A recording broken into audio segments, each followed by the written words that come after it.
Ram Charan movie ధృవ super success తో దూసుకుపోతుంది. Week days లో కూడా కలెక్షన్స్ అంతగా డ్రాప్ కాకపోవడంతో లాంగ్ రన్ మూవీ అంటున్నారు థియేటర్ జనాలు. ఈ మూవీకి అసలు సిసలైన attraction mega power star six pack చేయడం. అసలు సిక్స్ ప్యాక్ చేయాల్సిన అవసరం ఏమొచ్చిందో చెర్రీ చెప్పాడు. మగధీర తుఫాన్లకు కూడా సిక్స్ ప్యాక్ చేద్దామని అనుకున్నా, కానీ తప్పనిసరి కాదనే ఉద్దేశంతో వదిలేశాను.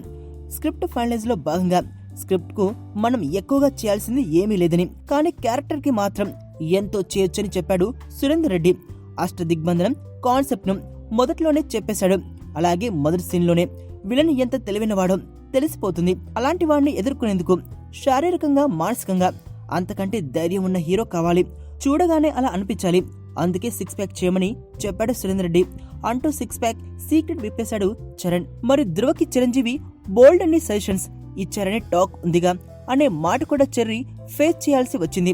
నా గత 7 సినిమాల్లోనూ దేనిపైన నాన్న ఎప్పుడూ విమర్శించలేదు.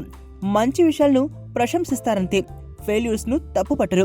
రాబోయే జనరేషన్ ఇంకా స్ట్రాంగ్ గా ఉండాలన్నది ఆయన ఫీలింగ్. నాతో కలిసి నా సినిమాల డివిడీలు చూసి తప్పొప్పులు చెప్పమని అమ్మ అంటూ ఉంటుంది, కానీ నాన్న మాత్రం నన్ను నేనే వెలికి తీసుకోవాలని అంటారు. స్పూన్ ఫీడింగ్ విషయంలో ఆయన వ్యతిరేకం అంటూ చెప్పుకొచ్చాడు చరణ్. కాకపోతే అమెరికా నుండి మనోడు రాగానే ఒక మాట అన్నారట మెగాస్టార్. మగధీర సినిమాలో కంటే ధృవ సినిమాలోని నీ పెర్ఫార్మెన్స్ చాలా బాగుంది అన్నారు నాన్నగారు. నేను రియలైజ్ అయ్యాను, ఆయన నా గత సినిమాలకు ఒక్కసారి కూడా ఇలాంటి కాంప్లిమెంట్ ఇవ్వలేదని. డాడ్ నా యాక్టింగ్ చూసి ప్రౌడ్ గా ఫీల్ అయితే అది నాకు కూడా గర్వకారణమే కదా.